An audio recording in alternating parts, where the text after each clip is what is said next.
ভোক্তাদের চোখের জলে যেন ভেসে গেল জাতীয় প্রেস ক্লাব। আন্তর্জাতিক গুম প্রতিরোধ দিবস উপলক্ষে জাতীয় প্রেস ক্লাবে অনুষ্ঠিত সম্মেলনে সারা দেশ থেকে যোগ দেন গুম ব্যক্তিদের শতাধিক স্বজন।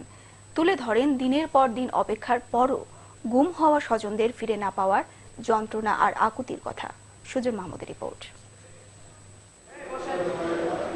দেশে বিভিন্ন সময় গুম হওয়া ব্যক্তিদের ফিরে পেতে স্বজনদের জাতীয় সম্মেলন এটি। কেউ এসেছেন প্রিয় সন্তানকে ফিরে পাওয়ার দাবি জানাতে, কেউ ভাইকে, আবার কেউ বা এসেছেন বাবাকে ফিরে পাওয়ার আকুতি নিয়ে। সবার হাতে হারানো স্বজনদের ছবি সংবলিত পোস্টার আর বুক ভাঙা আর্তনাদ, স্বজনদের ফিরিয়ে দিন। আমি জানি না আমার স্বামী বেঁচে আছে না মরে গেছে। আমি প্রশাসনের দিক দিয়ে কোন রকম সহযোগিতা বা একটা বক্তব্যও পাইনি। আমার মা, আমার বাবা, আমার ভাই বোনরা আমরা সেই অপেক্ষায় আছি, সেই ডাক্তার অপেক্ষায় আছি।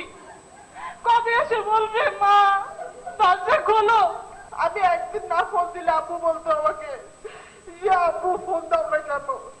আর এই 9 মাস 4 দিন কোনো ফোন আসে না। বলেন আপু কি করো, ফোন দাও না কেন?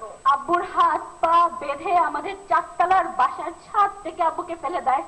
শুধু এটাতেই ওরা ক্ষান্ত হয়নি, ওরা আমাদের নিচে নেমে যখন দেখে যে আব্বুর তখন একটু সেন্স ছিল, আব্বু তখনও দোয়া করছেন, তখন ওরা একজন আরেকজনকে বলতেছে যে বেঁচে আছে, শুট কর শুট কর। তখন ওরা মাথায় গুলি করে মৃত্যু নিশ্চিত করে। আশায় আছি বাবা হয়তো বেঁচে আছে, নয়তো বা জানি না তার ভাগ্যে কি ঘটছে। আমার চোখের পানির কোনো দাম নেই আসলে। দিনের পর দিন অপেক্ষার পরও গুম হওয়া স্বজনকে ফিরে না পাওয়ায় কারো কারো কণ্ঠে ছিল অনেক ক্ষোভ।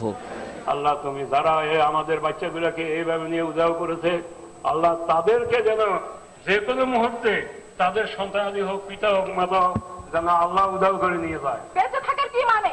একটা ফ্যামিলি যদি একজন সন্তান হারা হয়ে থাকে, আজ আমার বাবা রাত 12টার সময় কবরের কাছে গিয়ে বসে থাকে, আর আমার মা সারা রাত কোরআন শরীফ পড়ে নামাজ পড়ে, দিস ইজ ওয়াই। কিন্তু কেন এটা? শেখ হাসিনা আপনার সংশ্লিষ্টদেরকে বলে দেন, কোথায় আমার ছেলেকে মাটির নিচে পুঁতে রাখা হয়েছে, আমি সেই জায়গায় যাইয়ে জিয়ারত করব, আমার পরিবার সহ আমি জিয়ারত করব। সম্মেলনে যোগ দেয়া নাগরিক সমাজের নেতৃবৃন্দ যেন স্তব্ধ। কি বলে সান্ত্বনা দিবেন এই স্বজনহারাদের? শুধু দাবি তোলেন যে কোনো মূল্যেই ফেরত দিতে হবে গুম হওয়া মানুষগুলোকে। এই ধরনের কাজ রাষ্ট্রের পৃষ্ঠপোষকতা ছাড়া হয় না। এই বিচার যদি এই দেশে না হয়, আমরা আন্তর্জাতিক আদালতে যাব, বিচার হতেই হবে। যতগুলো তদন্ত হয়েছে এই ধরনের ঘটনায়, সব তদন্ত রিপোর্ট প্রকাশ করা হোক। এই তদন্ত রিপোর্ট একটাও প্রকাশ হয় না তো। আর যেন এই ধরনের অপহরণ ও গুমের ঘটনা না হয়, সেজন্য সবাইকে সোচ্চার হওয়ার আহ্বানও জানানো হয় সম্মেলনে। সুজন মাহমুদ, বাংলা ভিশন, ঢাকা।